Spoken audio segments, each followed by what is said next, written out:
The first writers in residence came to the James Merrill House 25 years ago, shortly after James Merrill's death in 1995. Since then, over 80 writers have visited, staying in his home, a National Historic Landmark, to work on projects of their own.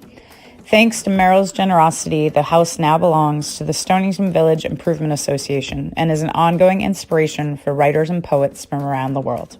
For more information, visit our website, jamesmerrillhouse.org. Thank you.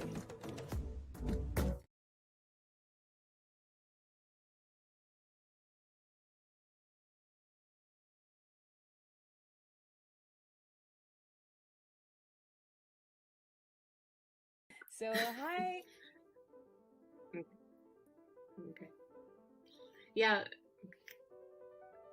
Thank you so much, Bergen. It is lovely to see the James Merrill hidden study of 107 behind you. It's very nostalgic. Yes. Yeah. Thanks so much. So this is my new book. It's called The Math Campers. My own novel. It's called These Women. It looks like this. Well, the first thing I'll say is all the dreams are actual dreams. There's nothing worse than a fabricated dream. You can always tell. I normally don't write in first person because of the fact that as soon as you have a narrator, you tend to have somebody listening, or there's an implied audience. I just got to soak up in the atmosphere in that house. You just feel like a writer, and you feel like you're part of this tradition in a community, and it feels like the work is important. Magical things happen when you're looking at Merrill's books. Well, it was a really, really transformative residency for me. It might sound like a bit of an overstatement, but it really wasn't. Merrill's really distinct imagination was present in every detail. Thanks, Martin. Bye. Enjoy Stonington on my behalf.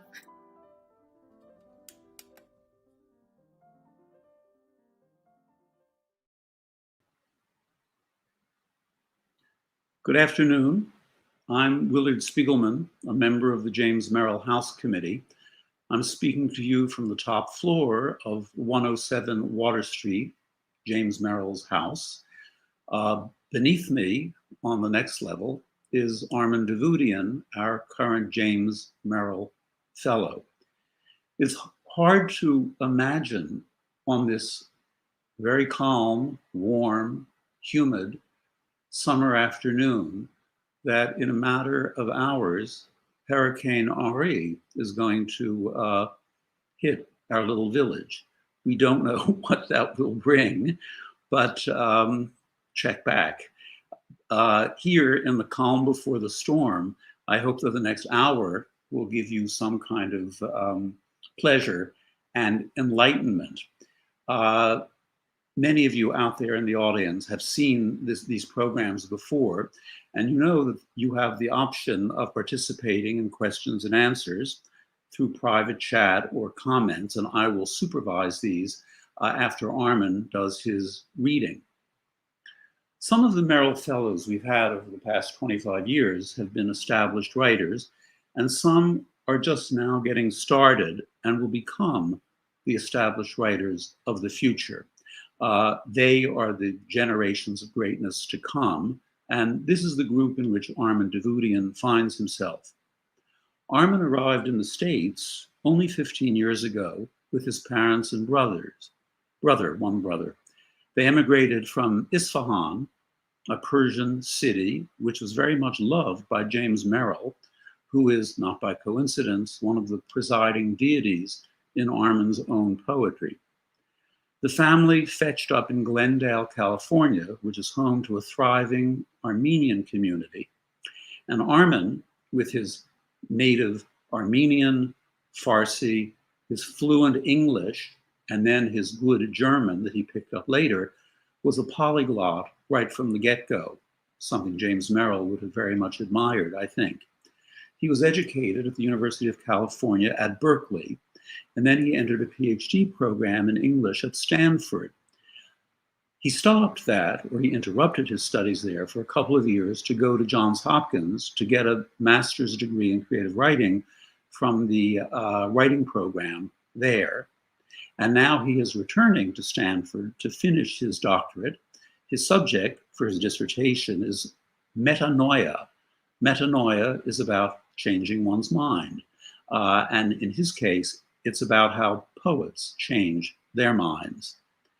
But it is primarily as a poet that Armen is here at the Merrill House.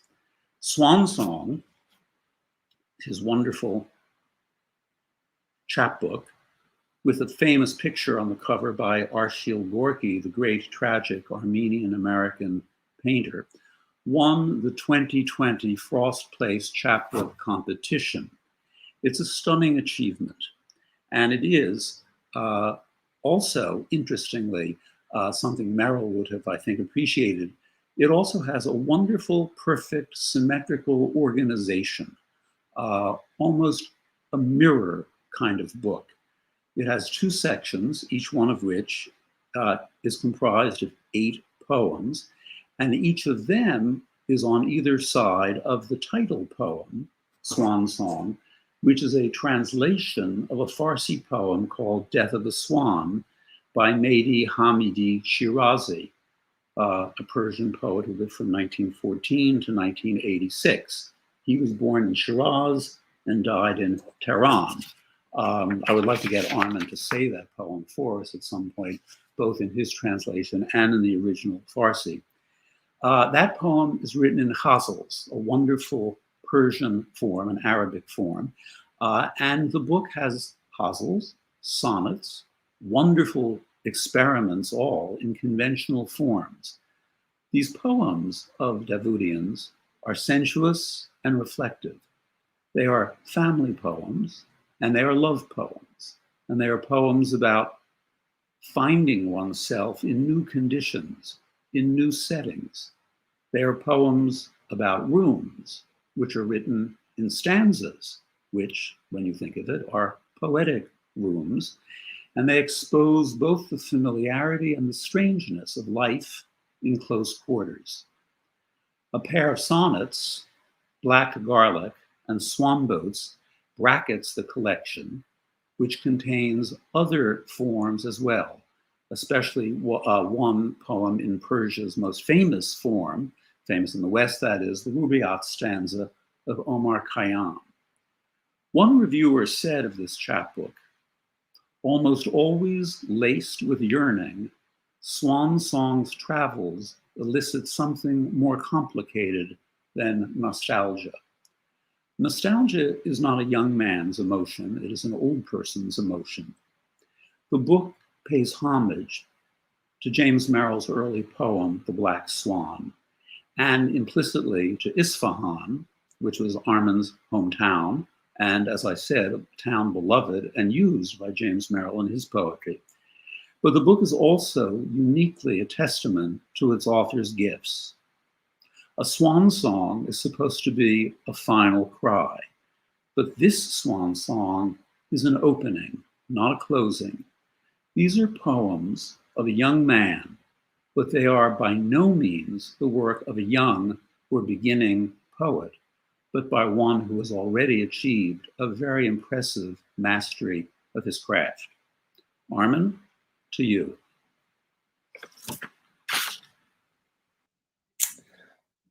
Hi there. Thank you, Willard. That was such an incredibly generous introduction. Willard's own work on poets, especially the poetry of Bishop and Merrill, have been a guiding light for my scholarship and poetry. So it's really nice to hear him say these kind things. And I wanted to say thank you also to the James Merrill House Committee, especially Bergin O'Malley, the coordinator, and all of the residents of Stonington who've made my stay here such a pleasure. Thank you. I thought I might read a poem by Merrill first, and this happened. But I picked this poem to read, and then I was. It's a passage from the second volume of his long poem, "The Changing Light at Sandover," and then I was sort of fiddling about the book for the context of the passage, which I didn't remember this morning, and found out that this passage actually occurs on August 21st, and August 21st, which also today is August 21st, and it occurs right after a storm, and we have Hurricane Henri coming our way. So I thought it was a nice coincidence. So I guess a couple of things to say about this. I mean, Merrill was a notorious punner and player with words, and there's a fair share of those here. One of them is hell, which in English means hell, and in German means bright. Another is to render, which I think he plays on the French use of the term, to give back or to pay back. And then there's a pun on sound and Long Island Sound, and let's see, and a quotation from Henry Vaughan, the English poet. So anyway, and the first line is a quotation from Wittgenstein, with which he quibbles. The world was everything that was the case. Open the case. Lift out the fabulous necklace. Inform a spiral molecule whose sparklings outmaneuver time, space, us. Here, where the table glistens, one candle shines invisibly in the slant light beside our nameless houseplant. Is the hour when hell, a syllable identified in childhood with the German word for bright, so that my father's cheerful "go to hell" and long unheard, and Vaughan's unbeatable, they are all gone into a world of light. Come even now at times to the same thing. The hour when hell shall render what it owes. Render to whom? How? What at this late date can be done with the quaint idiom that slips from nowhere to my tongue, or from the parchment of some old scribe of the apocalypse? But render it as the long rendering to light of this very light stored by ourselves this past 5 million years.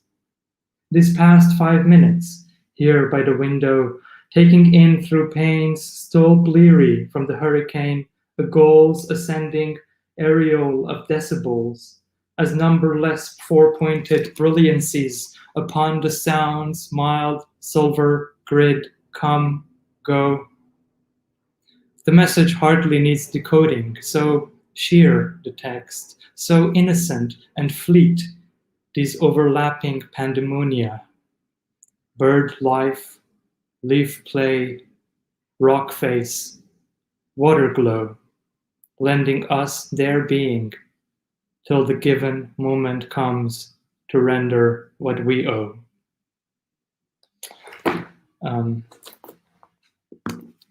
All right.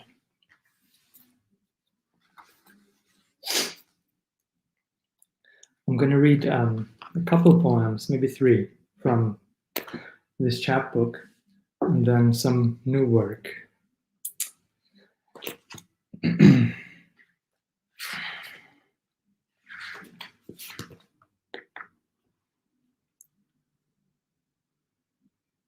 The title of this poem is the address of, I guess, the last house we lived in Iran.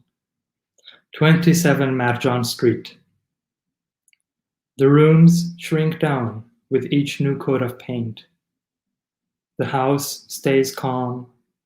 The child inside the house is also calm, face tucked into mother's blouse. But the rooms shrink down with each new coat of paint. Though the house is gone, the walls will not relent. No more a child at every new impasse. You shrink the rooms with coat on coat of paint to a house inside that child, inside that house.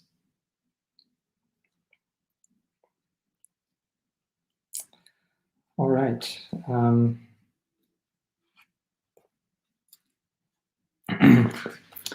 Speaking of houses and interiors, this poem is called Coming Out of the Shower.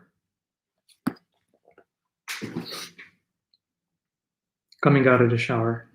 I shut my eyes under the scalding stream, scrubbing off last night's dream, when suddenly I hear your voice again, as though it caught in the clogged drain and was sent bubbling back up from the other world where you're not my mother. This time it's really you. I'm really here. I blink. We do not disappear. Dad left, you say, to shower at the shop, so I don't need to stop just yet. And yet I do, unable to resume old customs, unlike you. In a one-bath, four-person household, we learned what we mustn't see. Become in time so cool intimate with one other silhouette behind the opaque frosted shower screen that once more stands between us two. While at the mirror you apply foundation and concealer, I wash out my hair with rosewater shampoo, which means I'll smell like you all day. Mama, I shout, I'm coming out. And as you look away, I knot around me tight your lavender robe de chambre, cinching my waist, and clamber out of the tub, taking care not to step outside the cotton mat and drip on the cracked floor you've polished with such zeal, mirrored in each tile. Yet, you'd forgive the spillage, or forget. What else will you love me despite?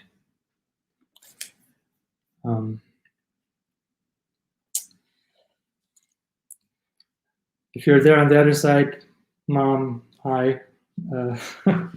Some of these renderings are fictional.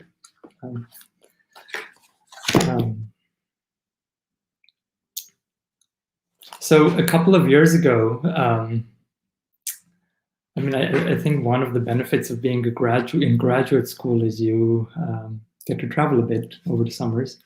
And I was to study German. I went to the Middlebury language schools in Vermont, and the way it's done there is there are these concentrated programs. And I was in German 101, so you're just kind of flung there and forbidden from speaking English or any other language other than the language you're there to study. And yeah, this is a poem about. Oh, and the Middlebury language schools are very close to. I forget one of Frost's residences, so there's a bit of that in here too, including the title, which is a partial quotation from a Frost poem. Something there is that doesn't love. We're in Deutsche camp, which is a tasteless joke my friend with the undercut trolls out of history, like a limp goldfish pulled out of his bowl. In fact, we're in Middlebury, Vermont, summer of 14, and I vowed to unlearn English for 6 weeks so I can get more Rilke and an A. But mostly we play soccer shirtless against the shirts, and afterward we screw as 20-somethings do. We even fall in love, whispering in the dark of the campus graveyard under the sacred oath of German 101. Ich liebe dich, mein Liebling, und ich dich liebe auch. Weekends, we go to Ripton to hike the Robert Frost Interpretive Trail. Yes, there's a wood with a road splitting in it, a pile of timber forever rotting with the burning of decay, for the world will end in fire. And last, the wall. Its faded placard reads, something there is that doesn't love. It's 2016, all that is history. Now I know Lieben from Leben, but Rilke in German feels like a fish out of water. The president believes good fences make good neighbors. The roads remain divided, undercuts are in. Something that doesn't love burns on the streets again. All right.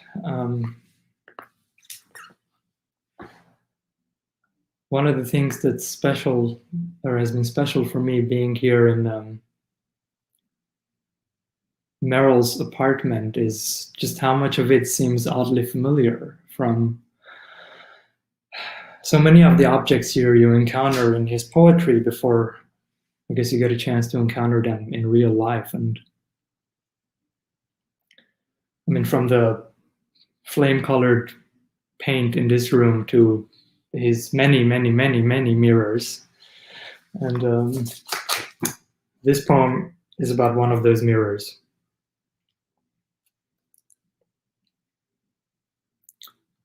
Mirror,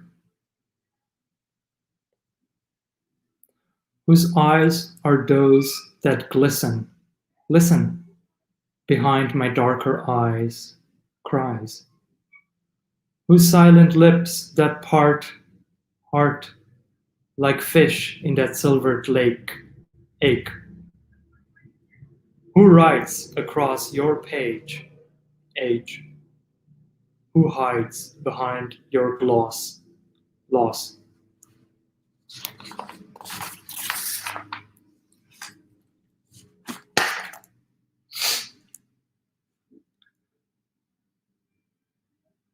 In Esfahan, there is a old, I think, 17th century pleasure palace, and it's called Chelsotun, which means 40 columns, and but it actually has 20 columns, and they are reflected in this pool. So the 20 real columns and the 20 reflected ones together become the Palace of 40 Pillars, which is the name. And I feel like Merrill would have appreciated that. He was always treating fake things as though they were real, or I guess vice versa. The Palace of 40 Pillars. 20 pillars drip into the pool, their likenesses, where the likeness of a boy wavers among the clouds, eyeing the boy who is waiting for another. All is dual. 2 rows of roses frame the pond. In twos the swans glide, each on another's breast, then fuse in a headless embrace. All is dissolved. The boy outside the water is no more a boy inside the water. His no more, the face defaced by its own lines on shattered waves overlapping like a rose, the tattered pillars strewn like petals. All is halved, severed, like home and school, like love and being loved. The boy no more than a way of seeing.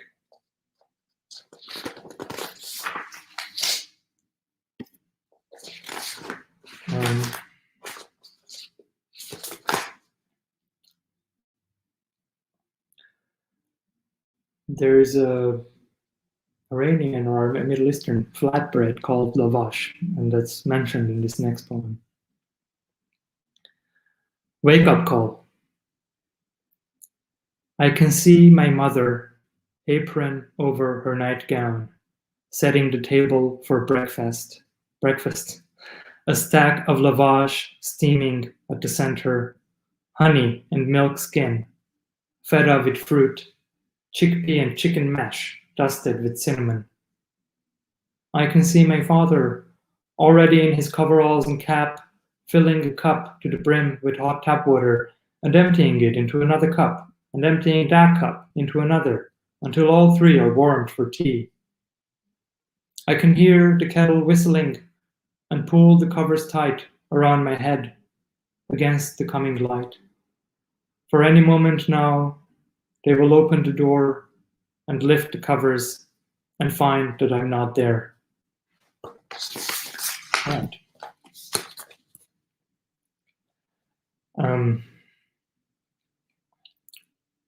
Photograph.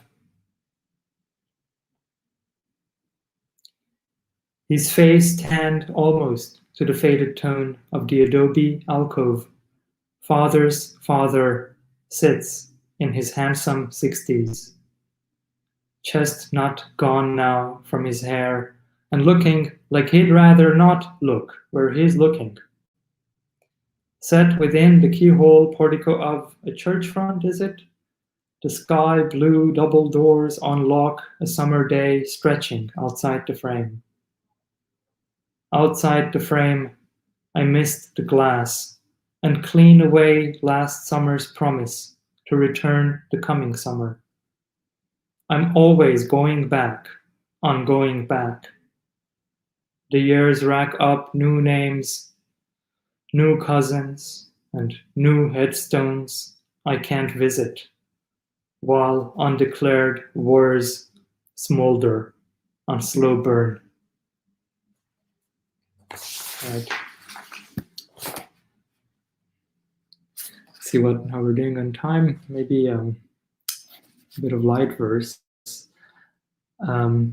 So there is this preparation of coffee. I guess we call it Armenian coffee, but similar to Turkish coffee or Greek coffee. And what's unique about it is you don't filter out the grounds, and they are left in the cup. And then you invert the cup after drinking. And there are people who are skilled in reading those grounds and telling your future from them. I guess people do it with tea too. Armenian coffee. Planted, ripened, hand-picked, dried, seeded, skinned, polished, and sorted. Lesser crops disqualified. The balance graded and exported. Tasted, or rather analyzed by slurping, then expectorated. Roasted until pyrolyzed, ground up, potted, irrigated, simmered, poured, sipped, and inverted, sedimented, and reverted, read, and wildly fabricated, happy or sad, single or mated. And if illegible, no matter, the future is always dark and bitter.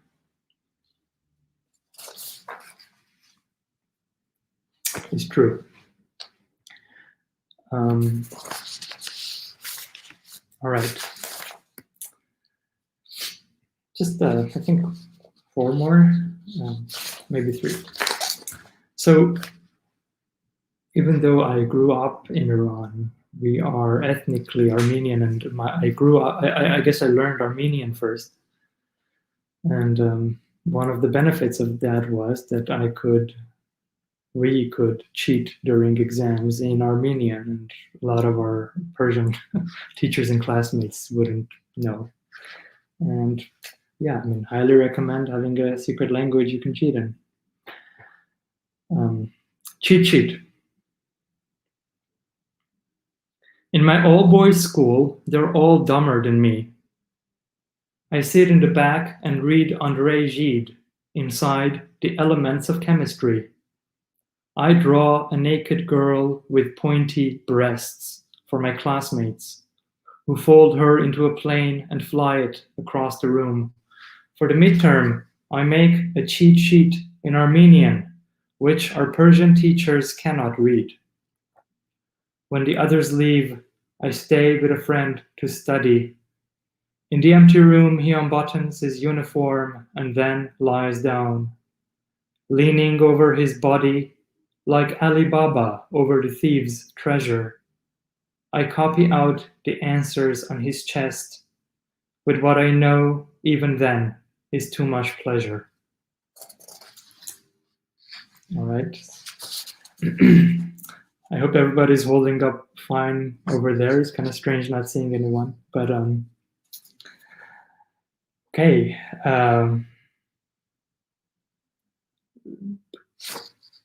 This next poem is titled "The Book of Kings," which is the title of a work that's considered the national epic of Iran. And one of the most famous passages in it is the episode of Rostam and Sohrab, which Matthew Arnold adapted for his poem Sohrab and Rustum, I think it's called. And This story tells a sort of reverse Oedipus myth where Rostam meets a warrior in battle and ends up killing him, and then finds out that this warrior was actually his own son. So it's a tragic. Yeah. The Book of Kings. I lie in my room reading, while their tense, angry voices, lowered to a murmur, seep through the door. In the book, a warrior ends another's life and strips him of his armor, an heirloom armlet glinting underneath. It's just a book, but every time I read, it ends with the same fight. He kills his son, then covers him in gold-embroidered cloth. I'm young enough to cry, but old enough to shut my eyes as soon as the door swings open and my father tiptoes in to say goodnight. He pulls the Book of Kings out of my hands, takes my glasses off to kiss my head, and tucks me into bed. All right, 2 more short poems. So before the days of digital streaming, this thing would happen at the end of sort of analog TV. At the end of the day, at the end of the day's programming, there would be a sign-off sequence, and at least some of the channels I knew would end with the national anthem would play, and the flag would be streamed across the screen, and then it would all sort of dissolve into visual static or snow, which is what that visual static is called, because it looks like little white dots on a black background. And yeah, one more thing to know is that the Persian, or the flag of the Islamic Republic, has Allah's name, God's name, printed in the middle. So that would screen and then, dissolve. This has an epigraph from the anthem. Snow. Enduring and eternal like the sun, the Islamic Republic of Iran.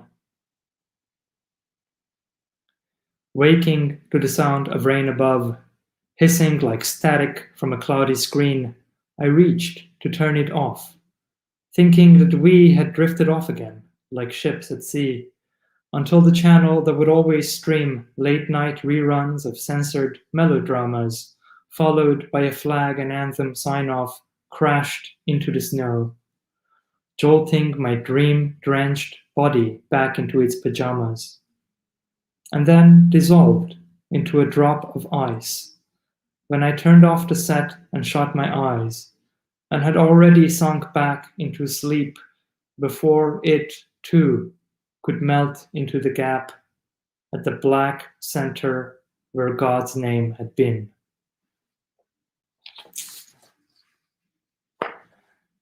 All right.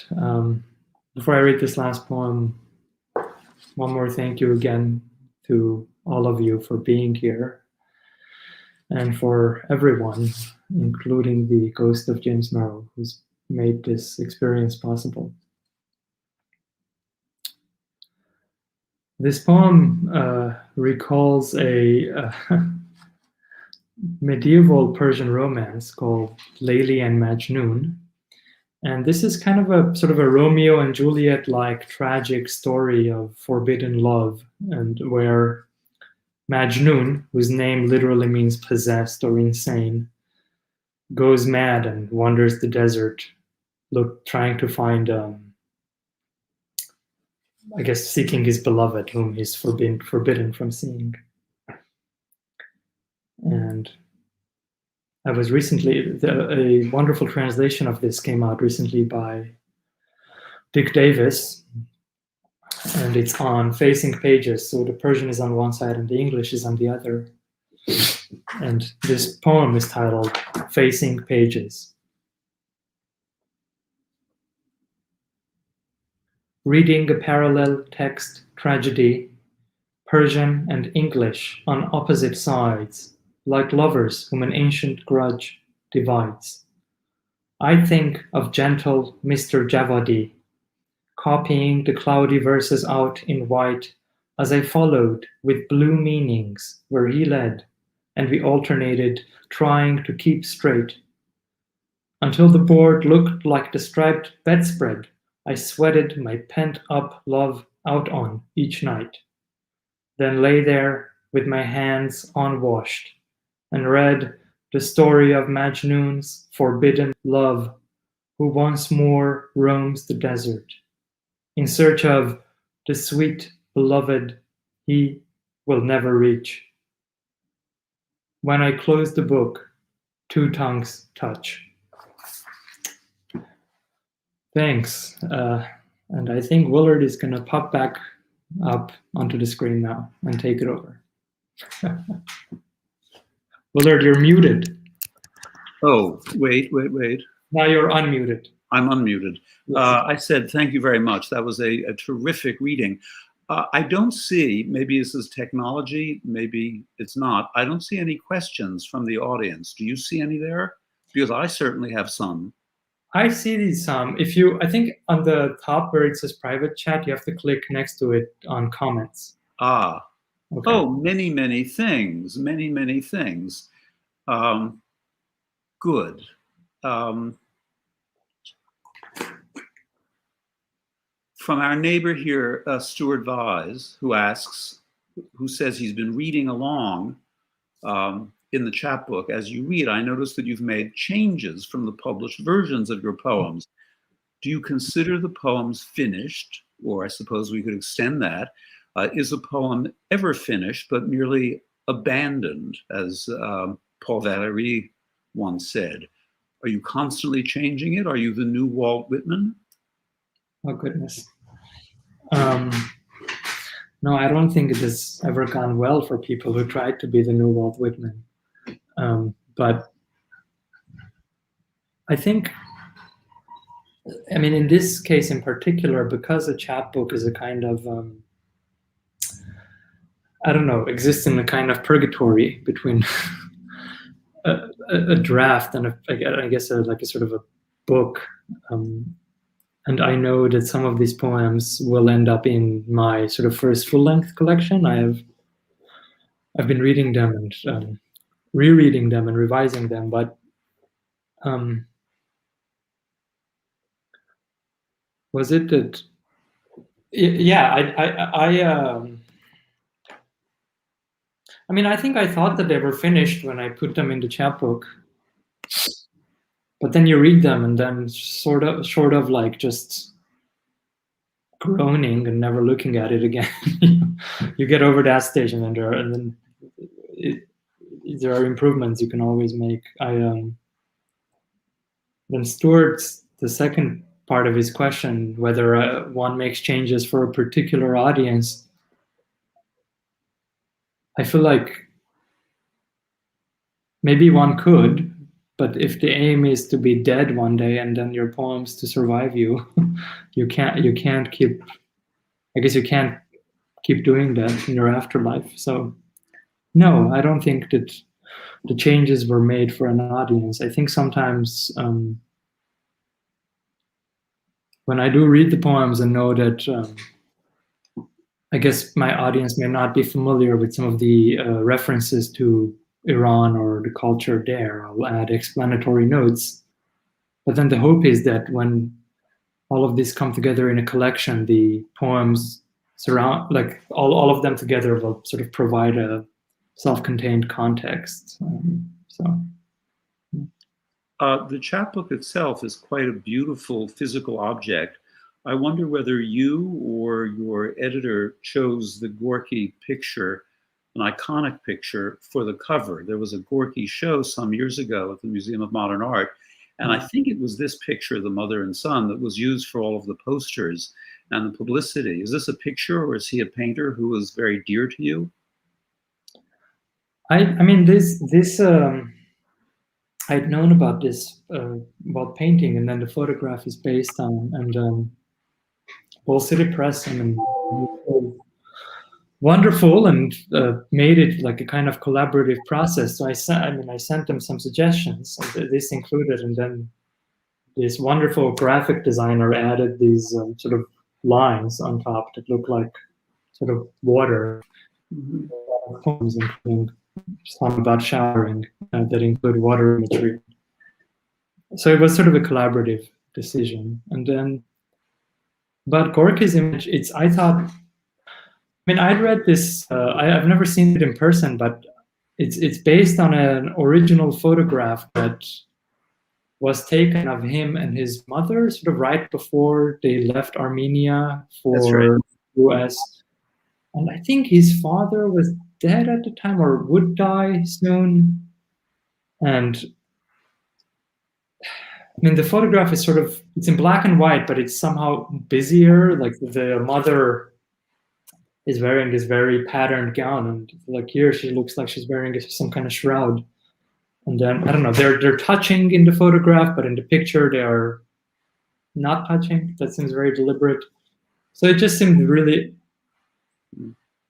evocative as I was thinking. I don't know, so many of these poems are sort of about intimacy or separation, and I guess but within people and between countries. So it seemed like the right picture. One of the reviewers of your book comments on the picture and how there is separation and togetherness. And she uses that to comment on the ways in which in your poems things come together but are also apart. And that leads me to ask you to read and to explain the title poem in the center of the book, and to tell the audience what a hazel is and how it is so difficult to write both in Persian and in English. Can you do that? Yeah, I'd be happy to. Willard, you were cutting out a bit in the middle, but I got the end. So yeah, let's just read the. I can start over, but you got what I was saying, so that's all right. Tell us about the hazel as a historic form, also. Well, I think it was sort of. I don't know what the scholarly consensus now is about its origin, but the way I learned the story was that it was adapted into Persian from Arabic. Mm-hmm. And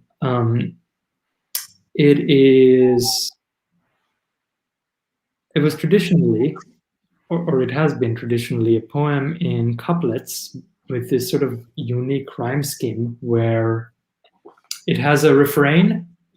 So the last bit, either word or syntactic unit of every even line is repeated. And then right before that repetition or refrain, there's a rhyme.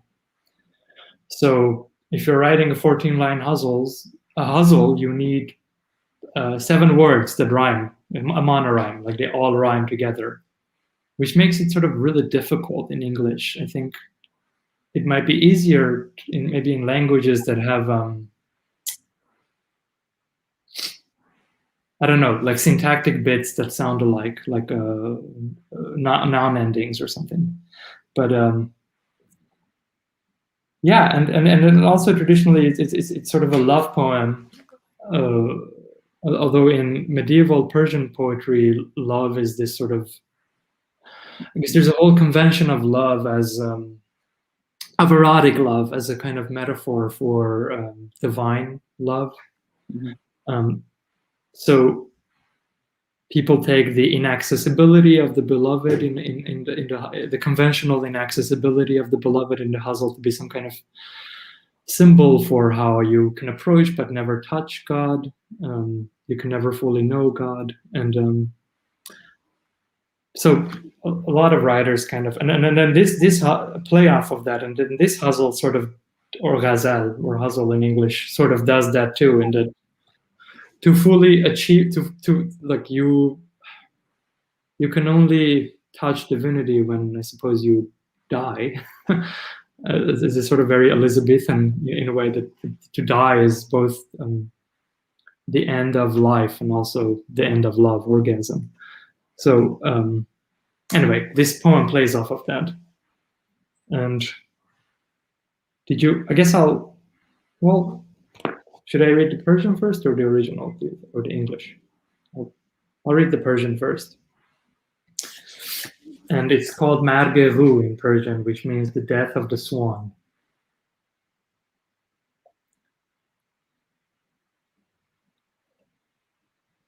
If my mother is listening, she's gonna criticize my declamation of Persian poetry.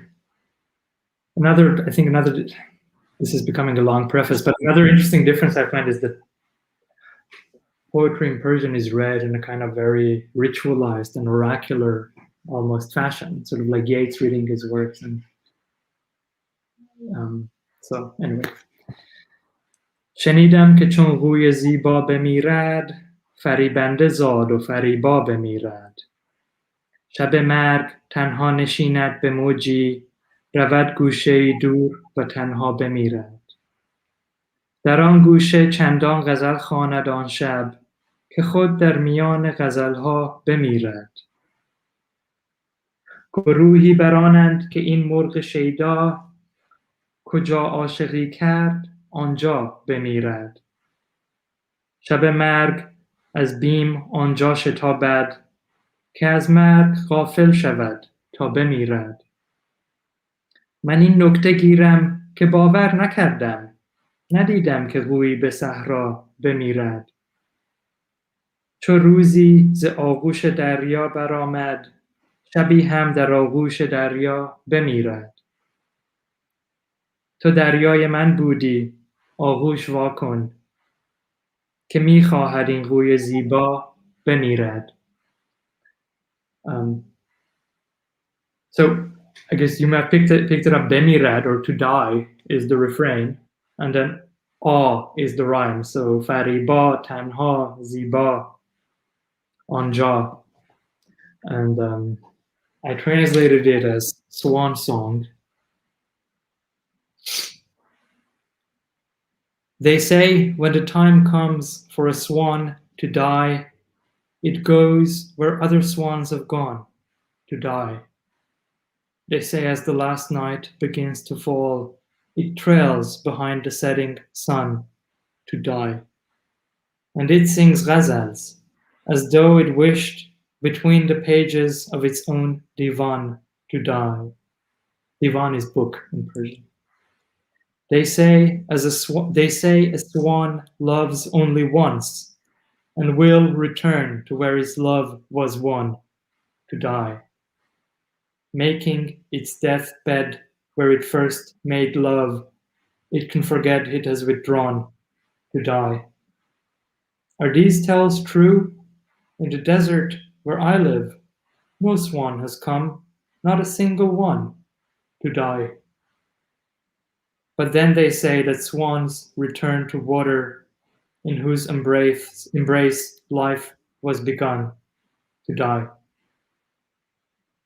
Open your arms, my dear, and slake my thirst.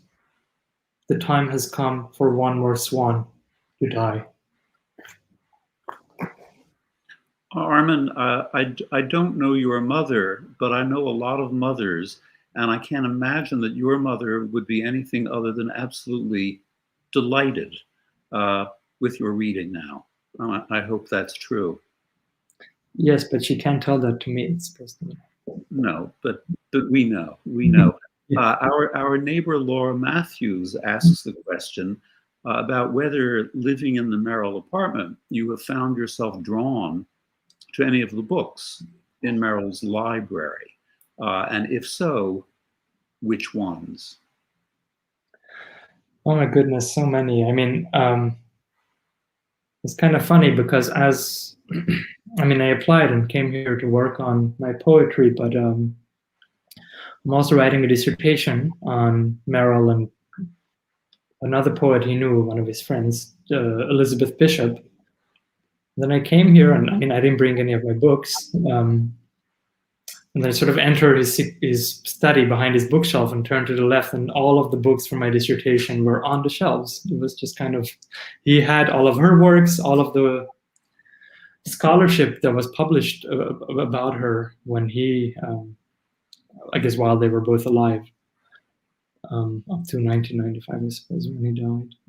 So those have been incredibly helpful. And then just seeing it's sort of, I feel like Merrill is one of those poets who's been blessed with wonderful editors, so we have his works available to us in these great editions. But if you want to read the poems, this is what you're dealing with. You can't read this in bed or at the beach. So it's been nice to have individual volumes of his poetry that are now out of print here, and read those. Yeah. Do you find, or have you found, that there's a conflict or a kind of synergy, to use an ugly word, but a complementarity between the two parts of your work, between your scholarship and your dissertation on the one hand, and your poetry and your creative energies on the other?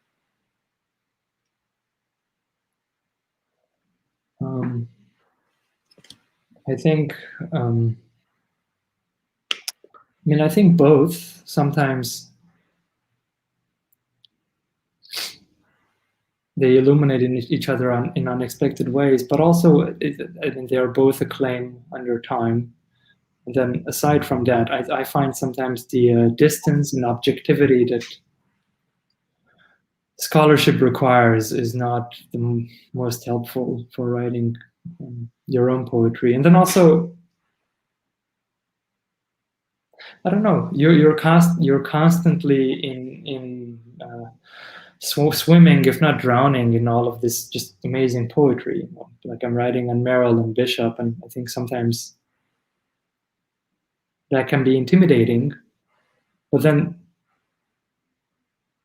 on the other hand, you sort of, like, if you really delve in and you look at their drafts and sort of how far a poem, like we get these finished poems in books, and then to see how far they have come to be what they are from their first drafts, and that's helpful. Yeah, I don't know. That's like very unsatisfying. Well, that should inspire you. There are no more questions, I think, from the audience, but let me end with one final question. Actually, a longer question and a shorter question. The third poet about whom you are writing, am I correct, is Henri Cole? Carl Phillips. Oh, Carl Phillips. Okay, I am sorry about that. The reason I mentioned Henri Cole is that not only is Hurricane Henri about to approach in a matter of hours, but Henri Cole will be our next Merrill Fellow following you. The question I wanted to ask was provoked by the first of your new poems that you read about all of the rooms, and the rooms that the child is in, and that the rooms that are inside the child, and the interiorities of one thing going into and going out of another. It's like Russian dolls or boxes within boxes. And you keep coming back to figures of that sort, I think, in your work. Is this something that you were ever conscious of, or did it happen and then you kept doing more of it? Maybe this is one of the curses of also being a critic, is that you do become quickly conscious of any kind of repeated thing in your own work. But yeah, no, I know it's. I think Merrill's work, Merrill's own poetry is part of the inspiration behind this. What is it? His third, fourth, fifth volume, The Inner Room. That's well beyond the fifth. Many later. Right before Late Settings, I forget. But, which refers to his sort of study behind this secret shelf. And there is always like mirrors and reflections, and the possibility that something imagined or reflected both in a mirror or reflected upon in the mind can be as real as life or reality itself. And I think another part of it is that, I don't know, immigration is sort of a funny thing. You come here and it's sort of like the clock rewinds a bit, you're almost, if you don't know the language, you're reduced to being a child and studying the language all over again, and I guess the classic trope is that all of these doctors and engineers and whatnot come here and have to start from the ground up. So there is this sort of sense of things restarting, and it's just like you're doing everything almost twice over. And I think that's also related to this mirroring. I don't know if that makes sense. Yeah. We have time for maybe 2 more questions. Ken asks, aside from Merrill and Bishop and Carl Phillips, which other poets might you have decided upon for a dissertation on self-correction? Are there others who were in the mix that had to be eliminated? Well, I thought I'd write a chapter on John Ashbery at some point, but his oeuvre is sort of very massive, and maybe it's a chapter that could be added after the dissertation. But I think almost any poet is subject to this lens. You mentioned Henri Cole, one of my favorites, and I think Louise Gluck, who has said that she tries with every new book to try on a new style or to consciously shed the habits and the theme, or not the themes, but the habits of the previous book. So it's almost like each time there's a sort of a correction. And then, Bishop herself picks up this figure from poets like Herbert and Baroque prose that she was reading, and she cites a scholar of Baroque prose. So, imagine a version of this could be done with Donne and Herbert and others. Wordsworth does it. So, yeah. I think that one of the new poems you read with all of those rhymes puts one in mind of Herbert and the echoes in the rhymes that take place at the end of Herbert poems, where the rhyme, having cut off part of the previous word, is itself a form of correction of what went before. Write that down. Yeah. Our friend Jenny Dixon wants to know whether any of the objects, not the books necessarily, but the objects in the apartment have been speaking out to you or resonating within you. Yeah, so here, let me get it. There was the mirror, or I should say mirrors. But then there's this, the cup that Merrill used for the Ouija board. And he has this poem, Willowware Cup, where he makes up this story based on the patterns on the Willowware cup, and then there is a moment where the tea leaves inside of the cup tell the future, and that I guess that was behind sort of the sort of little coffee poem. Mm-hmm. What else? There is so much. I'm working on my grandpa was a kind of amateur rug dealer, and I've been working on this poem about him. It wasn't finished to read. And Merrill has several of those poems, and I didn't notice until very recently that the rug in the living room has the same pattern as the wallpaper, like the bats. Good boy. Right. So, very observant. And then I went to the farmer's market here in Stonington, and there was this man named Davoud, and my last name is Davoudian. It was like Davoud's rug shop.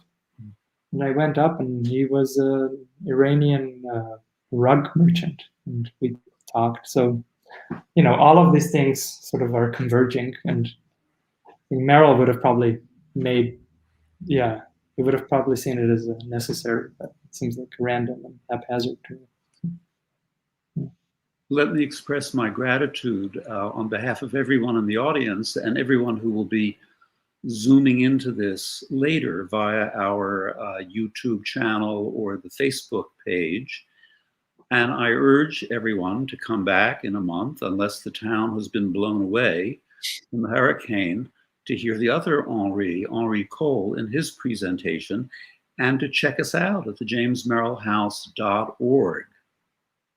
But that's it for tonight. This is the calm before the storm. The skies are cloudy, but there is no breeze. Yes, but our minds are clear. And our minds are clear. Thank you for the inspiration, Armen.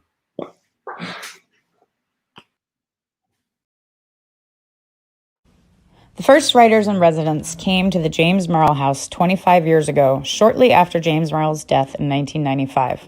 Since then, over 80 writers have visited, staying in his home, a National Historic Landmark, to work on projects of their own. Thanks to Merrill's generosity, the house now belongs to the Stonington Village Improvement Association and is an ongoing inspiration for writers and poets from around the world. For more information, visit our website, jamesmerrillhouse.org. Thank you.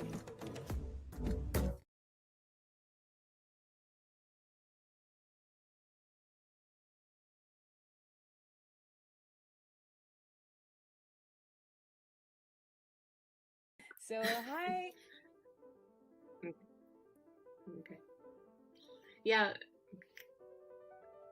Thank you so much, Bergen. It is lovely to see the James Merrill hidden study of 107 behind you. It's very nostalgic.